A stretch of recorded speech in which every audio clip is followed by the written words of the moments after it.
Great. Ready to go. That was the bit I was most nervous about. Thank you very much. I'm delighted to be here. I'm really, really honored to be the first person that people have actually turned out for in person again. So I hope we're not having a super spreader event or something like that. Yes, I want to talk about L2 attrition. I want to tell you about this person. Richard Lambert, the late Richard Lambert, very sadly, he passed away in 2016. He was at the University of Pennsylvania, and he's one of my heroes because he did something in 1980 that was incredibly brave. What he did was, he said, we make all college students in the United States learn a foreign language. And then they leave college, and they never use it again. Are we wasting everybody's time? Now, basically, what he was doing was calling into question the livelihood of absolutely everybody he knew. And I can't imagine that he wasn't scared that somebody would hang him from the nearest lamppost by even, asking that question. The question comes, of course, from the premise. I bet you, if I ask any one of you out of context, and we've done this earlier, what languages have you studied and how good are you still in those languages? Every one of you would have at least one language where you'd say, yeah, I studied that a long time ago, but I never really used it, so I've forgotten it. So it's this, use it or lose it. It's this kind of double argument. You learn a foreign language, unless you keep up with it, unless you use it on a regular basis, you will forget it. But is this true? So we have this received wisdom that is very broadly accepted that says, on the one hand, forgetting your native language, if you have a situation where people start feeling wobbly in their native language, they tend to get a lot of flack. And this is a sort of different talk that I'm happy to come back and give it again at another time. But everybody always says, this is an affectation, you're fumbling for words. Yeah, you're just sort of putting it on. It's this sort of, I'm this big multilingual globetrotter and I've spoken other languages so much that I'm forgetting my native language, and people say. And the other side of that coin is, so native language attrition doesn't happen, foreign language attrition is inevitable. These are the sort of basic assumptions that most people will intuitively hold. Now, Barbara Köpke and I have spent a lot of time over the past 25 years or so showing that the first one of these statements isn't true, that the minute that you start learning another language, your native language changes. We said in this paper in 2017, every bilingual is also an attriter. That was one of these epistemological issues of linguistic approaches to bilingualism, where you write a big paper and then everybody sort of gets 3 pages to tear into you and rip you to shreds. I can recommend, if you're interested in attrition, that you get that volume. Don't bother with Barbara's and my paper, that's not very interesting, but read the comments, they're hilarious. We got it in the neck for that one. It was really great. But what we demonstrated was, and I think what has been demonstrated is that, yes, L1 attrition exists. It's not representational. That is yet another talk. I'm going to have to come back here often, I think. But what about this second thing? Foreign language attrition is inevitable. All learners deteriorate fast once learning ceases, particularly if they don't continue to use the language. Well, if you look at the literature, this is an assumption that is made really, really frequently. So if you look And people, you know, it's quite common. We can say with confidence that it's an extremely common phenomenon. We all know this frustrating feeling of losing access. Foreign language attrition occurs in every corner of the world, taking its toll among young and old alike. I love that quote. But then if you actually go out and look at studies of L1 attrition, the messages seem to be everybody is surprised and everybody continues to be surprised. And we seem to really, that this field works on the premise that we're out to describe, not out to determine whether or not something exists, but we're out to describe something that we a priori know exists. This is not science. This is ideology. So let's, all of us collectively, for the duration of this talk, take all of our preconceived notions and throw them in the bin. You can pick them up again on your way out if you want, but get rid of them for now and try and keep a completely open mind. So what happened in 1980 when Richard Lambert said, let's look at this? He and Barbara Fried put on a symposium in 1980 at the University of Pennsylvania, and then 2 years later this book appeared. And in the introduction, again, we find the same premise.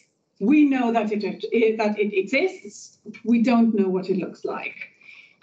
So what they said was, well, first of all, we've identified the problem. Let's try and figure out how best to study it. And let's try and set an agenda for large-scale future research that will provide some of the answers. Now, there was a very, very interesting component to this agenda, which Richard Lambert stated. Says, okay, let's figure out how, why, and when language attrition occurs, because we need to know this so that we can support former learners in getting their knowledge back. So what we need is we need to have language skill maintenance and language skill, I never quite know how to pronounce that word, revification programs. So programs that kind of, I always like to think of it as sort of finding the bits of the language that are in the brain and kind of tickling them until they wake up again. Because Lambert said, what we need is we need to get a new perspective on language teaching. We need to supplement first-time language skill acquisition. So how we teach something that you did not know previously. And that is the approach that he said in 1982 that now predominate. Because vast amounts of time, energy, and funding have been invested to further the development of curriculum materials and methodology to increase second language learning. But in all of that, nobody has really ever given any attention, any thought to how we maintain these skills once they have been learned. On these observations remain relevant because if you look at, there is so much research, there's so much work on policy, there's so much work on pedagogy. You know, how do we teach languages at school? How do we teach them at university? What's the best intensity? What's the best spacing? How long do people have to learn it? What materials, what teaching strategies, and so on and so forth. And then as soon as the learners have gotten to the point where we want them to get, they drop off our horizon. We're just not bothered about them anymore. It doesn't interest us what happens to their language skills later on. There's no consideration at all anywhere to skill maintenance or revification programs. And yet it all started so well back in the 1980s. Very shortly after this initial interest was sparked by Lambert and Fried, Harry BAHRICK did a fantastic study. He looked at 587 participants in the US, all of whom had learned Spanish at school, high school. Or was it also at college? I think it was only high school students, actually. And then you had a control group of people who were just finishing, so who were just attaining the level that all of these other people had reached sometime in the past. It was up to 50 years for these people since they had studied the language. And he gave them 10 measures, 10 tasks.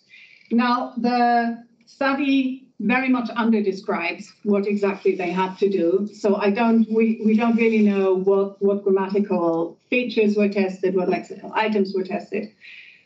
But anyway, this is what he did. What he found was that there was quite a bit of decline between year 3 and year 6. And everything after that remained stable. So everything that people knew after 6 years remained stable for decades. After about 25 years, there was a little bit of further decline. And the linguistic knowledge that remained stable between these 2 points, he described as permastore. He also found that the level that you have at the end of your course plays a strong role, that the higher the proficiency that you have when you stop learning, the more you retain, but that was a relative measure. So everybody forgot in absolute terms, more or less the same amount. But of course, if you were a higher proficiency to begin with, that amount represents a much smaller proportion of everything you know. And he found that his lowest proficiency learners basically forgot everything, reached chance levels after 6 years. Really interestingly, he did a similar investigation a couple of years later for high school maths, and he found that people who didn't continue to study maths at university dropped to chance levels relatively quickly. I think we can probably all identify with that. But his higher proficiency learners of Spanish retained up to 80%. 50 years later, up to 80%. He found no impact of rehearsal, and because we all know that it's use it or lose it, right? We know that a priori. There must be an explanation, and the explanation in this case is probably that there was low exposure all the way through and lack of variability in the sample. And that, of course, if he had had participants with higher levels of exposure, he knew a priori they would be better. Science, ideology, that bit. Otherwise, it's a really, really good study. And then there was one rather puzzling finding, which is that the stabilization only related to the vocabulary and that grammar continued to decline. That's odd. That's not what we'd expect. I'll come back to that point. A little bit later, WELTENS did his PhD on the attrition of school-learned French in the Netherlands. He had 150 learners, and he did a mixed cross-sectional and longitudinal study. So he started looking at people after 4 years, but then he did another, after 2 years and 4 years, and then 2 years later he did another study. So he had kind of a quasi-longitudinal period of 2 to 6 years post-instruction. The tests he did were more in-depth and are better described than what BAHRICK did, and he also looked at production as well as comprehension. He also found, same thing, that attrition sets in quickly but then levels off, that knowledge stabilizes, that initial proficiency and training levels matter, and he also found that lexical skills are more stable than grammar, and that phonology gets better.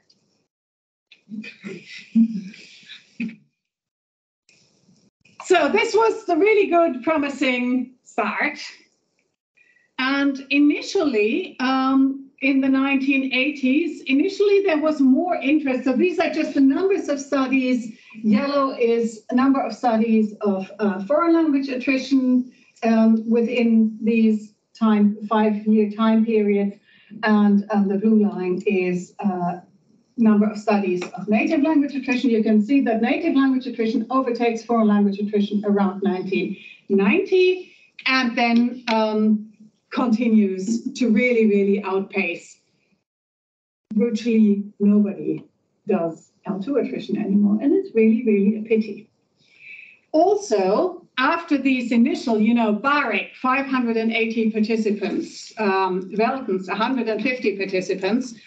So these were, that is why, because there were few studies and there's one really big study in both of these two time windows, we have very high levels, average numbers of participants for L2 attrition, and then it just goes down, down, down, down, down, whereas participants in L1 attrition studies increase, and that gap, I looked at that in 2002. I was thinking early this morning, I really have to update that and see what happened since.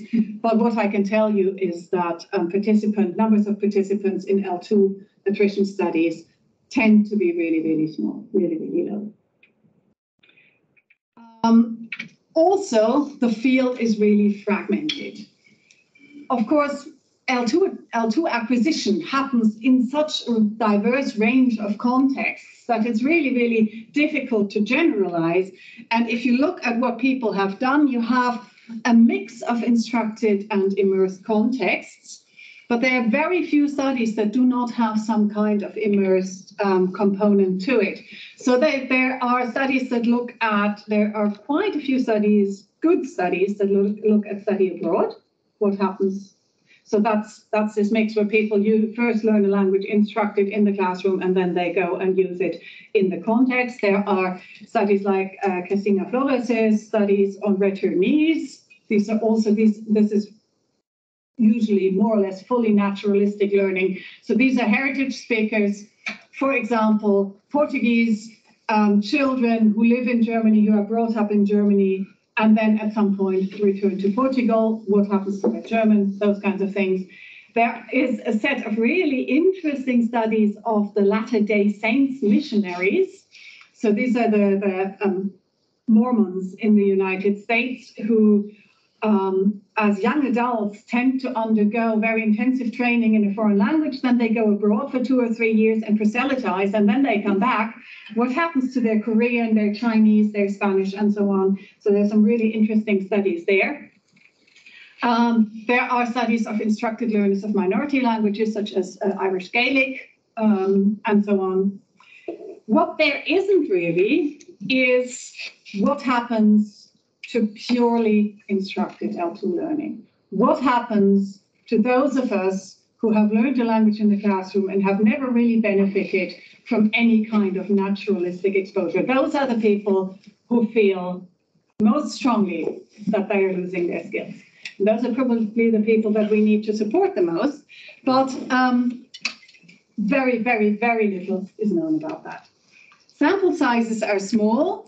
Length of time since instruction is usually quite short. Very rarely do we find studies where that time is longer than 5 years. So it's very, very hard from this fragmented field and from these individually very interesting insights to come to a larger picture. This is probably due to the fact that doing language attrition research is complicated. Why is it complicated? Well, Barbara Köpke and I sort of stood up in 2004 and said, there are some challenges that the field is facing, and we should really try and do something about it.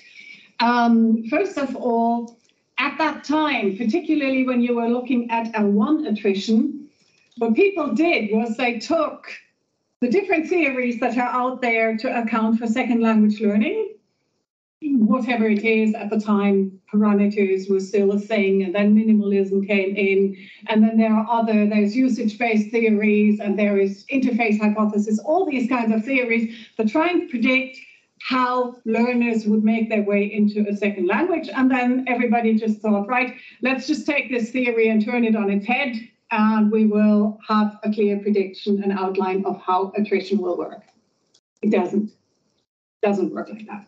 So we said, we need to look at these theoretical frameworks and rethink them in a principled way so that they're able not only to accurately predict acquisition, but also attrition.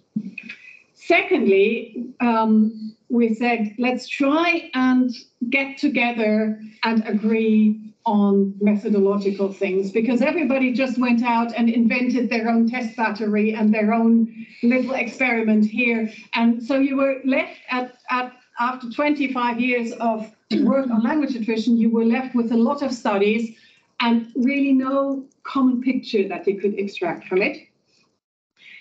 And of course, there is the practical challenge that attrition studies are facing. If you're looking at L2 acquisition, you can walk into any classroom and you find a perfectly matched, accessible population there.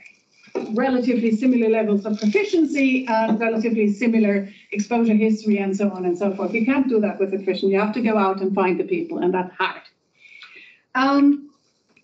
We've made progress, I think, for L1 attrition on all of these, not really for L2 attrition. And then L2 attrition has an added problem that L1 attrition doesn't really have, and that's the baseline. If you look at native language attriters, we know that learning a first language, so if you've been monolingual until about the age of 12, we know with a great level of confidence what your proficiency in that language would have looked like at the time that you left that country. Because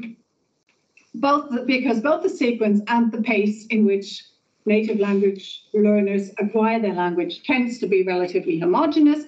So if I have somebody who's moved away from the country where they lived and I compare them to somebody who's still there, then the gap between the two is probably attrition, because they would have been able to do the same thing at the time that they left. In L2 attrition, of course, that's not the case, because even if we have a classroom of learners who share exactly the same learning history, who've had the same amount of teaching, the same amount of exposure, who were exposed to the same materials, everything, of course, at the end of it, they will vary hugely in what they can do. There's no consistency in either pace or end state. And there's also some variability probably with respect to the order of acquisition. So if we're looking at L2 attriters, what are we comparing them to? There are two possible ways of approaching this, and neither is perfect, but they're the only ones that we have. The first is, of course, longitudinal. When you test them when they stop learning, then you know what they can do. Then you sit back and wait, and then you test them again. And the difference between the two is what they've forgotten. This is a practical problem, because if I went out to the AHRC and said, I want to do a study on L2 attrition, I want to test them now, then I want to wait for 30 years, because I know that's how long it takes. You can see, and I'm probably not even going to be alive by then anymore. And also, if I say I want to test them now, and then in 2 years, and then in 4 years, and then in 6 years, and so on, there is a possible contamination of the process, because by testing them, I'm making them relearn again. Right? So just by looking at the phenomenon, I might be preventing it. The other thing is the cross-sectional approach, where you try to extrapolate. You have learners, ex-learners, attriters, and you try to reconstruct more or less what it was that they knew when they stopped learning. This is a less reliable assessment of the baseline, and that means that studies need to be very big. So as I said, these are the two only, I mean, failing somebody discovering a time machine, which I'm all for, it's either one or the other. There's no other option, and neither is ideal. And I think collectively, those are the things that make people shy away from doing language attrition research. I sympathize. I know it's hard, but I think this is something that we really, really need to get to grips with, that we really need to look at. So if I put everything together that was done about L2 attrition in general and instructed L2 attrition in particular, there are a few, you can kind of pull together a few what seem to be general insights and conclusions from the I haven't really done a meta-analysis or a principled synthesis or anything like that, but just putting things together. Lexical access, I think we can say with a reasonable degree of confidence, lexical access becomes slower. Does it become worse? I don't know. Does it become less accurate? We know that people slow down over the first months and probably also over the first years. We know this mainly from study abroad contexts. Grammar is more stable than the lexicon. I said earlier that both BAHRICK and WELTENS found that the lexicon stabilized and grammar didn't. Now, if you think back, BAHRICK's study was done in the early 1980s and comprised people who had learned the language up to 50 years before. That means that they started learning, many of them started learning in the 1930s, when pedagogical approaches were very, very different. You two will, of course, agree with me that what was done there was really explicit teaching of grammatical structures, possibly with some rehearsal of case systems. Language teaching very often relied on translation approaches and so on. So these are not the kind of approaches that are conducive to building up implicit representations of grammar that are available for use and that are resistant to erosion. There's a really interesting study alongside the studies that we were talking about earlier, the studies done by Kara Morgan Short on artificial language learning. There's a study by Lee Osterhout on naturalistic learning of Finnish, and both of these studies found that while you're learning the language, if you take EEG measures of responses to some kinds of grammatical violations, early learners, where native speakers have a P600 in response to grammatical violation, early learners tend to have an N400, and then at some point they convert and have a P600, which is the kind of brain signal that we expect in native speakers to grammatical violations. And what both of these studies show is that after instruction has ceased over a period of time, even though behaviorally the learners are still as able to identify that there is a grammatical violation, the brain signal reverts back to the N400. This, I think, is one of the most interesting and tantalizing findings in L2 attrition research that we really need to. So there may be some kind of process of grammaticalization here. But this is very, very, very tentative. We need a lot more research on that. What else do we know? We know that decline is not linear. We know that we seem to know that higher initial proficiency facilitates retention, and that the role and the presence of the language in the environment matters. There was a study by Xiaoyan Xu in Groningen who looked at English as a foreign language in the Netherlands and in China among former high school students, no university students, sorry, who had studied English at university, and she found much, much higher retention in the Netherlands than in China. The impact of how frequently you use the language, contrary to the original use it or lose it tenet, is very, very hard to gauge. And people tend to overestimate their own levels of attrition, and that is, Bert Weltens already found that. So I thought, right, let's have a look at this.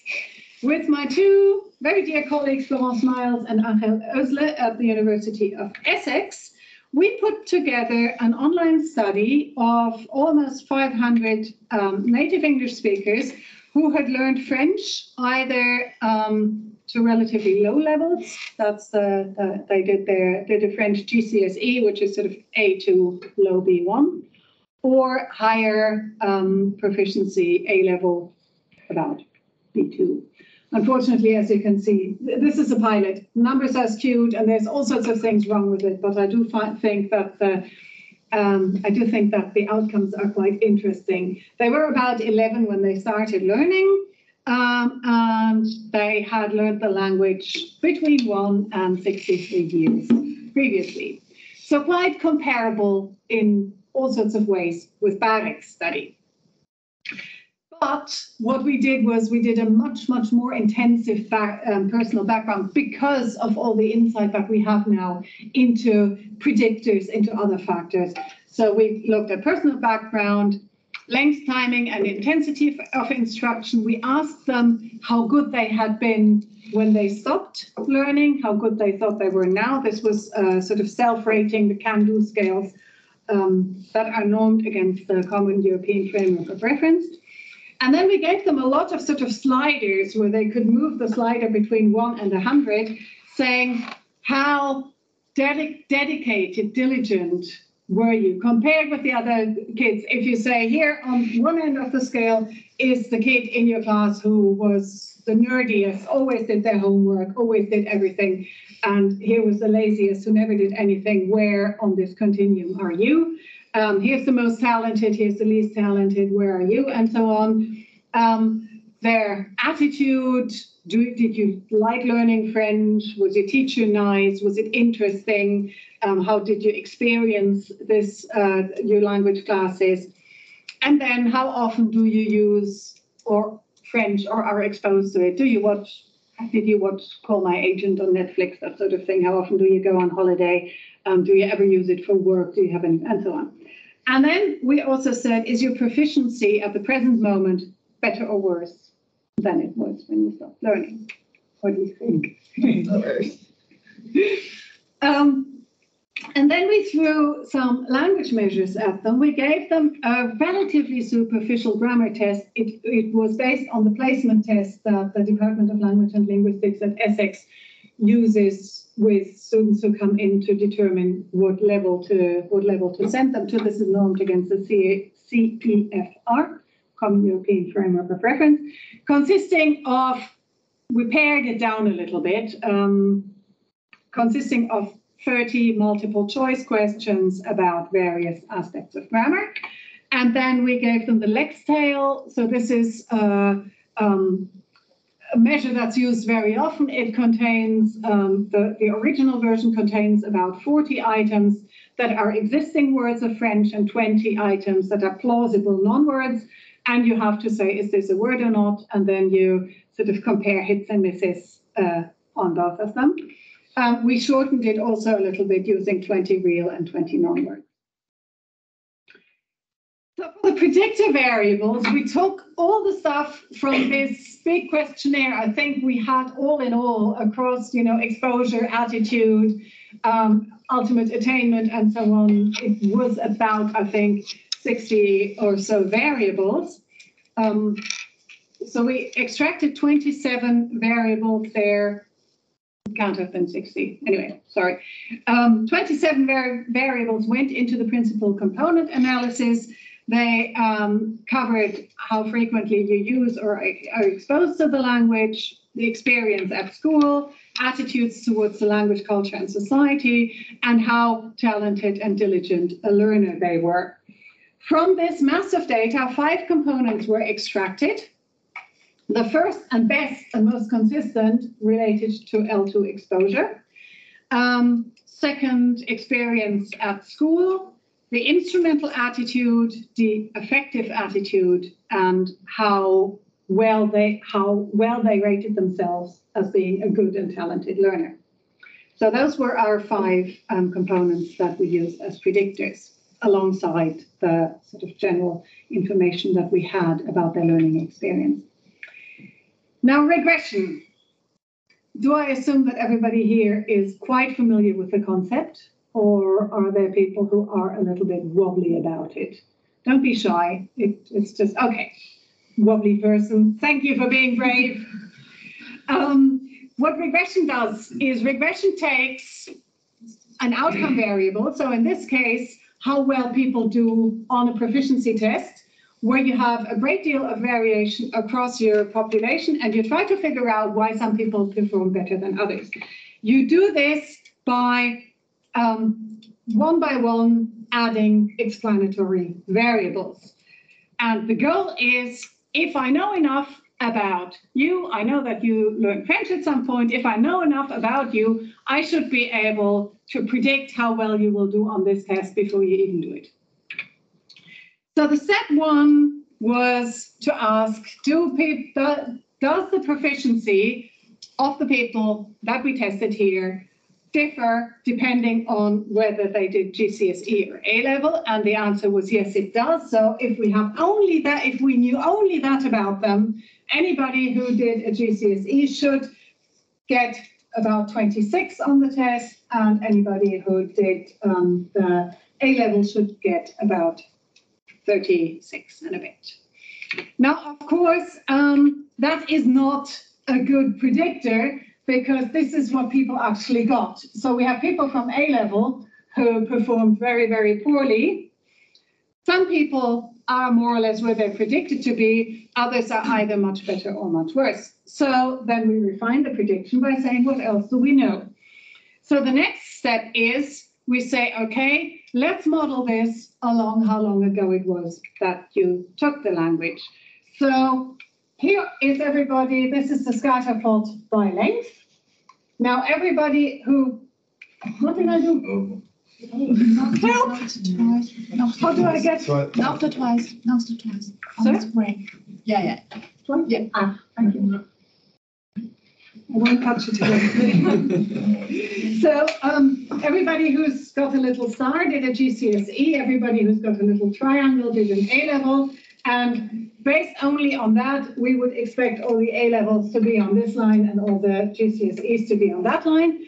And if we put length of time into the model, then the prediction changes.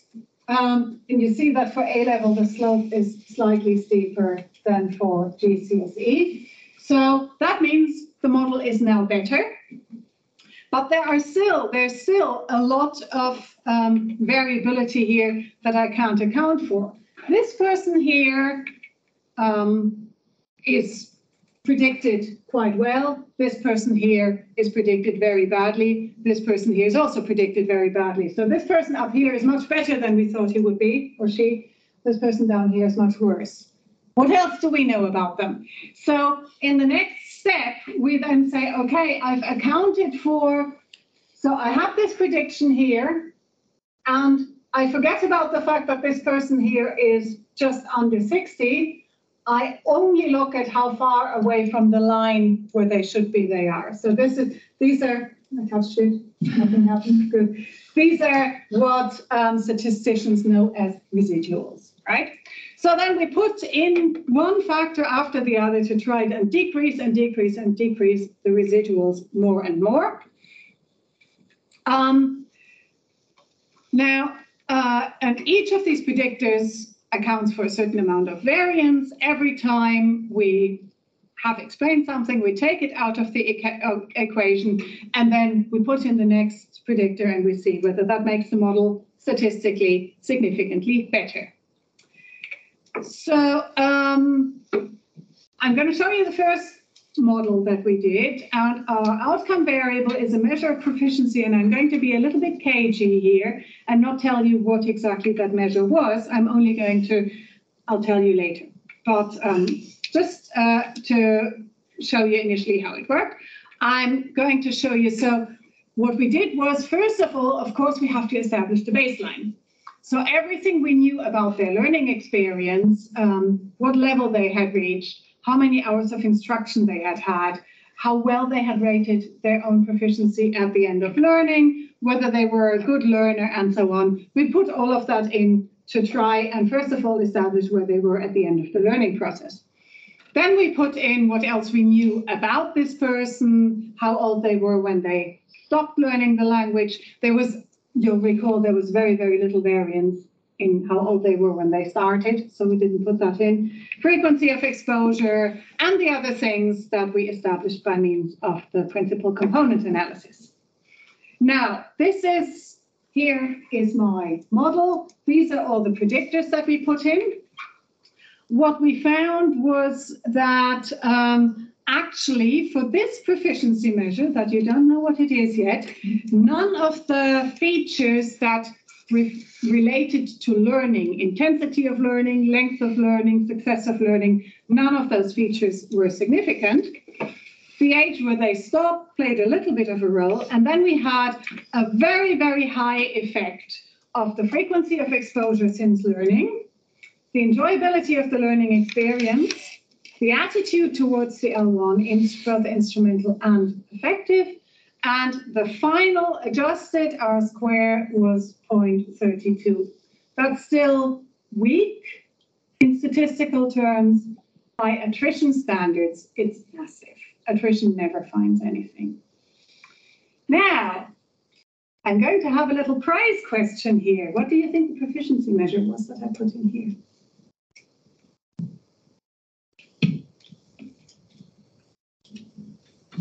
I think vocabulary. Vocabulary. Okay, so I had a vocabulary test. One person for vocabulary. I had a grammar test. And I had the question, how much better or worse are you? So, Your feelings about language, you mean? What you think you are know you, of the language. at the present point in time, is your knowledge of the language better or worse than it was when you stopped learning? One. That's the one that I looked at here. So this is the self-assessment. So your own perception of how good you are relates does not relate to how good you were when you stopped, relates very much, really most of all, overridingly to how frequently you use the language. Does not really relate to how long ago it was when you stopped learning it. Now let's look at what actually happens when I test you. So grammar first. There was a kind of cumulative, quite important impact of the measures that related to, basically, that helped me estimate your proficiency at the end state.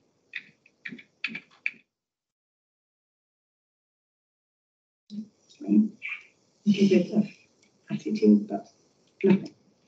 Overall, R squared 0.12, that, or 0.13, that really is bad. That explains basically nothing whatsoever of the variability.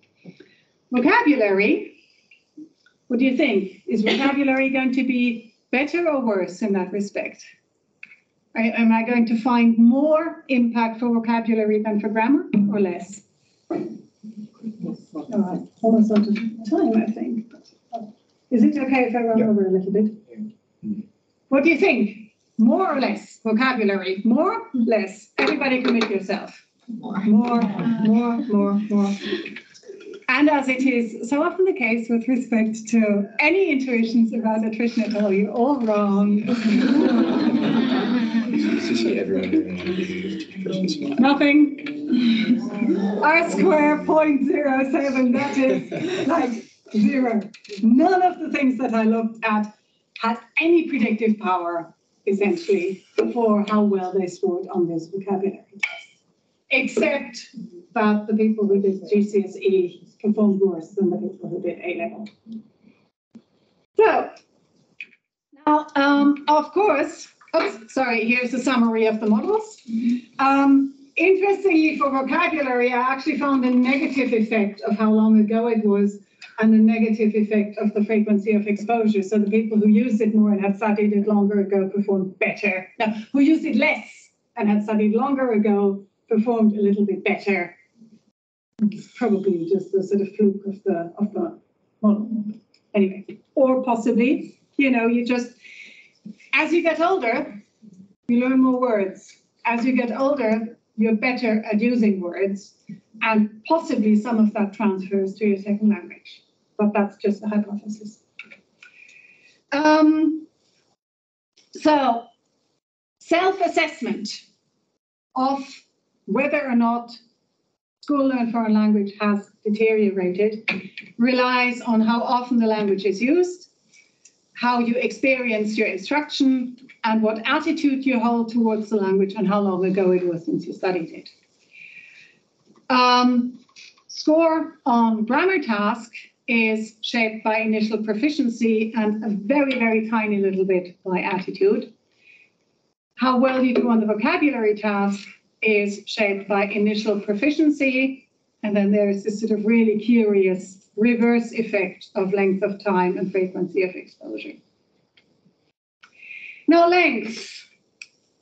Okay, I refuse. I told you all to discard your preconceived notions and put them in the bin, but I refuse to give up on this because I know that, you know, you use it or you lose it. So there must be something wrong with my tests. There must be something wrong with my models. And possibly what's wrong is that previous studies found non-linear effects. Regression is linear. So maybe my regression masks this. So maybe if I look at it by means of what is called a Loeys plot, and I kind of model it sort of across time, and what you can see, self-assessed proficiency again, yes, you do see a much higher rate of decline over the first 20 years, and then it stabilizes, and then after 40 years, it sort of drops again.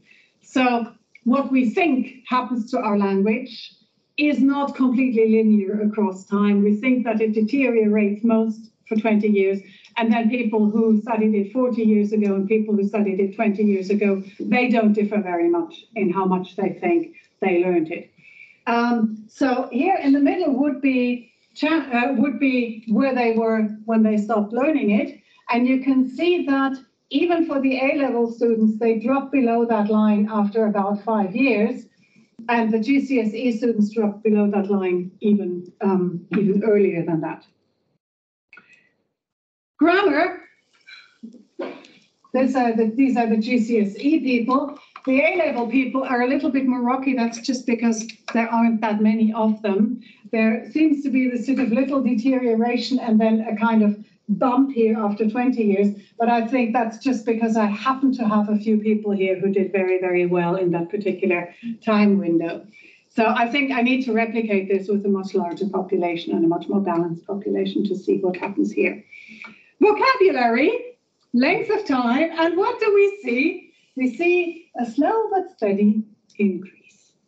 Now, when I published this, it was picked up by all sorts of news outlets, and I got lots of sort of really, really snotty emails saying, well, obviously, what's going on is that instruction was so much better 20 years ago, and that's why people perform better. Well, if that was the case, you would see it in these Loeys plots. Unless instruction has deteriorated quite steadily over time at exactly the same rate as the people were forgetting the language, which I don't think is very likely. Then there is a study, L1 attrition, but I'm grasping at straws here. There is a study on L1 attrition that has found that length only matters when there's very little exposure. Ha! I know what I'm going to do. I'm going to take my participants, I'm going to split them into 3 groups of different levels of exposure, and then I'm going to model length of time. And then finally, I'm going to find in the lowest group, I'm going to find this deterioration that I'm looking for. Works a little bit for self-assessment. Works not at all for grammar. You can't see the 3 lines because they're basically all on top of each other. So the low exposure group is blue, intermediate exposure group is green, red exposure group is red. No difference. And not for vocabulary either. So what does this tell us then? What can I say now about L2 attrition that we kind of knew before from the other studies, but that has been confirmed? The underlying knowledge that we hold of foreign languages is stable against erosion. It's stable for many decades after instruction. This study did not find the initial drop that WELTENS and BAHRICK found. What we did find is that people think that they are getting slowly but steadily worse over time, and that this feeling is exacerbated among people who don't use the language. The actual language measurements do not bear this out. So use it or lose it with respect to underlying knowledge does not apply. I can share the slides afterwards if you want, by the way. This also tells me that there is really very little difference between first and second language attrition. We know that L1 attrition is superficial and that it's reversible. And I think that L2 attrition is just as superficial and just as reversible. So with respect to these two statements of received wisdom that I quoted at the beginning, we know that first language attrition, native language attrition, is not a rare phenomenon. The languages begin to mess with each other the moment that they enter the brain. Well, second languages have been messed with by the first language at the time that you studied it, and that's all right, but they do not necessarily deteriorate. Second language attrition, foreign language attrition, instructed foreign language attrition is not inevitable. Study is a pilot, it's limited. We had a skewed sample. We only tested recognition. So future work needs to look at production, processing, and also all kinds of other measures. It's highly likely that there will be more impact of time and possibly also more impact of exposure. But what we know is the knowledge is still there. It may become harder to access, but it is still there. We need more detailed insights into background factors, such as aptitude. We were talking about that earlier. In L1 attrition, there seems to be a kind of interaction between exposure and aptitude, in that there are these tantalizing findings that seem to suggest that high aptitude participants can preserve the language in the complete absence of any kind of exposure, whereas low aptitude participants do need the exposure. So that's something that we need to follow up on.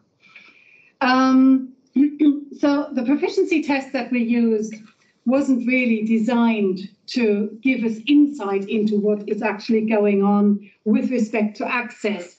So future work should target specific grammatical areas. We should try and use this to help us understand better how L2 is organized, how L2 knowledge is organized. And we need to understand how acquisition and deterioration or inaccessibility, how they interact with each other. And based on that, we should try and understand how we can make teaching more resilient the first time round and aid recovery of those skills the second time round. So, I'm just going to skip over that because I'm really out of time now. We need to have more common measures.